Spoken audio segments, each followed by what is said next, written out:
From the pair of linear equation in the following problems, find their solution graphically. अब हम सीखेंगे graphically solution, ठीक है। इस चैप्टर में मैंने आपको बता ही रखा 3 तरह के सॉल्यूशन है, ग्राफिकली, सब्स्टिट्यूशन और एलिमिनेशन, ठीक है। बात समझ आ रही है? तो ग्राफिकली आज सीखते, समझ आ गई क्या सीखेंगे? ग्राफिकली पहले क्या करेंगे, पहले जो प्रॉब्लम दे रखी है उसको लीनियर की फॉर्म में चेंज करेंगे। किसके फॉर्म में?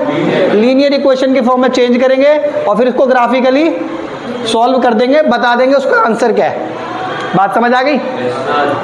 क्वेश्चन स्टार्ट करते हैं। 10 student of class 10 took part in mathematics quiz. If the number of girls is 4 more than number of boys, तो find the number of boys and girls who took the part in the quiz. अब इसने क्या बोला कि 10वीं class के 10 बच्चे थे, क्या थे? और गर्ल्स और बॉयज मिला के 10 बच्चे थे। समझ आ रही है? तो देखो सुनो, सबसे पहले लेट कर लो question 1, let number of girls, number of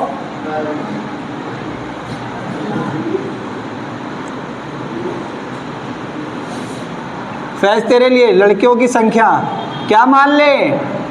x मान ले, एंड नंबर ऑफ बॉयज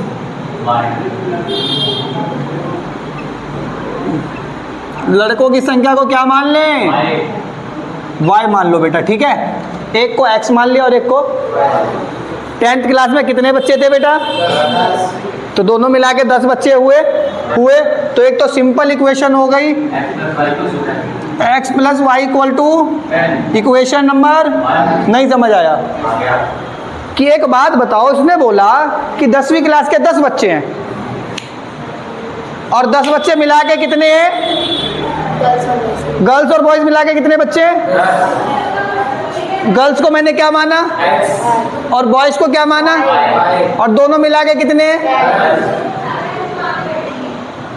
उसके बाद बोल रहा है ये रहा गर्ल्स और ये इक्वल टू में ये रहा बॉयज।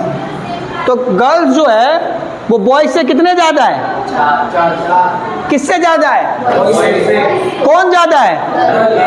बॉयज कौन है? एक्स है कि वाई है? तो वाई में 4 प्लस कर दो। सर वाई में 4 प्लस क्यों करा? क्योंकि इसमें साफ बोला गया है girls is 4 more than boys, कि लड़कियां जो है वो 4 ज्यादा है। किससे? तो लड़कों में 4 प्लस करना पड़ेगा, जब भी तो लड़कियों के बराबर आएगी। बात समझ आ गई? वाई इधर किस चीज का है? इधर आके किस चीज का आ गया? x minus Y equal to में इक्वेशन नंबर, समझ आ गई? अब इसके भी 3 सॉल्यूशन निकालेंगे और इसके 3 सॉल्यूशन निकालते करते हैं। इधर आ जाओ, पहली क्या है? x plus Y equal to में क्या है? 10।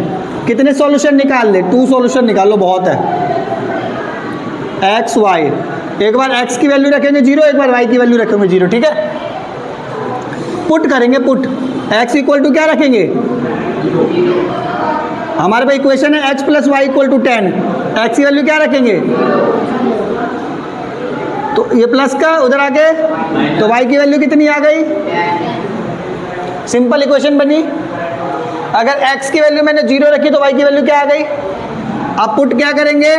y की वैल्यू क्या रखेंगे? x plus Y equal to में क्या है?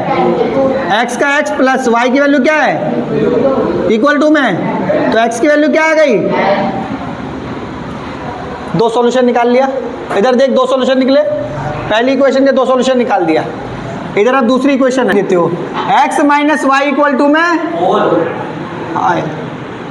तुम भी यार, इसमें किसकी वैल्यू लेट कर लें? y की, क्योंकि y में नेगेटिव है। तो पहले 0 लेट कर लो, फिर पुट y इक्वल टू में 0, x minus Y equal to में 4, x माइनस वाई की जगह क्या रख ले? 0 इक्वल टू में ये माइनस का उधर आके प्लस का, तो 4 में 0 प्लस करोगे 4 ही आएगा। अब पुट क्या कर लें? y इक्वल टू 1, ठीक है। x minus Y equal to में 4, x माइनस वाई की वैल्यू क्या करें, इक्वल टू में, ये माइनस का उधर आके तो कितना हो जाएगा, x की वैल्यू क्या आ गई। ग्राफ बना दें, अरे बना दें, कभी बनाए ग्राफ। ये x होता है, ये y होता है और ये y डैश होता है, ये वर्टिकल लाइन होती है, क्या होती है, और ये हॉरिजॉन्टल लाइन होती है, 9th क्लास में पढ़ा होगा। ये हॉरिजॉन्टल और ये वर्टिकल, x डैश और x। तो वर्टिकल जो लाइन होती है वो y होती है और हॉरिजॉन्टल जो लाइन होती है वो x एक्सिस होती है, ठीक है। और ये डैश का क्या मतलब होता है, डैश वाला नेगेटिव होता है, क्या होता है, नेगेटिव। इसको लेट कर लेते हैं 0, इसको 1 2 3 4 5 6, 1 2 3 4 5 6, 1 2 3 4 5 6, 1 2 3 4 5 6, 10 तक है क्या, 7 10 तक है, 8 9 10, x की वैल्यू 10 तक है ना। y की भी कितनी तक है, 10 तक है, 10 तक ही ले लो। माइनस का कोई नंबर है नहीं है, फिर भी लिख दो, ठीक है, जितने तक मन करे, क्योंकि नंबर तो दे ही नहीं रखा, जो मर्जी लिख दो, 1 2 3 4 5 तक, ठीक है। बात समझ आ गई, ग्राफ बन गया।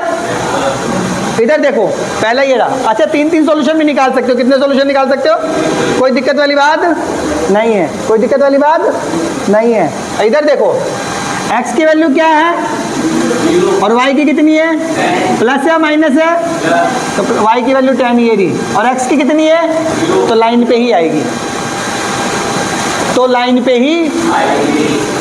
यहाँ क्या है, x की वैल्यू कितनी है और y की कितनी है, x की 10 कहाँ है, प्लस वाली, माइनस होती तो यहाँ होती, और लाइन पे ही आएगी। लाइन पे क्यों आएगी सर, ये y लाइन पे क्यों आई है, क्योंकि y की वैल्यू 10 है और x की कितनी है, तो लाइन पे आएगी। इसमें x की कितनी है और y की कितनी है, तो ये भी लाइन पे आएगी, ठीक है। और इन दोनों को मैच मिला दो, मिल गया, अरे मिल गया दोनों। ये पॉइंट देखो, ये पॉइंट मिल नहीं गया, ये कितना था, ये 0 और 10, और ये कितना है, 10 और 0। भाई एक ग्राफ तो बन गया। आ रही है वीडियो में ना प्रॉपर, कट तो नहीं रहा।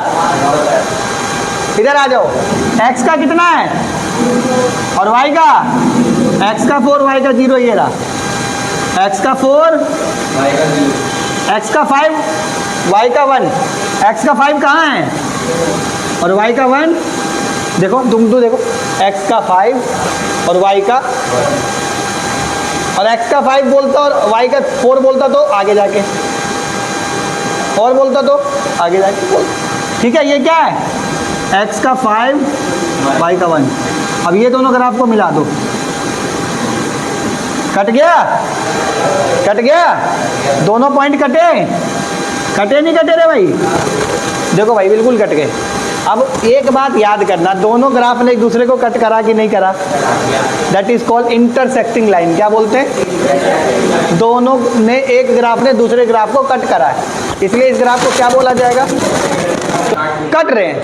और कहाँ काटा है सर, यहाँ काटा है। देखो बेटा, यहाँ पे y की वैल्यू और x की वैल्यू क्या आ रही है, और y की कितनी आ रही है, तो x y की वैल्यू निकल गई क्या, देख अभिषेक, निकल गया आंसर। x की वैल्यू कितनी आ गई, कैसे, जैसे कट करा ना उसको मैंने नीचे से मिला दिया, तो x की वैल्यू क्या हो गई और y की वैल्यू क्या आ रही है। इसका मतलब देख इधर, x कौन था और y कौन है, तो x की भी वैल्यू आ गई, मगर इसको कौन सा मेथड कहते हैं, ग्राफिकली। क्या कहते हैं, ग्राफ से हमने इसका आंसर निकाल दिया। ग्राफ से क्या करा, बात समझ आ गई नहीं आ गई, उतारो।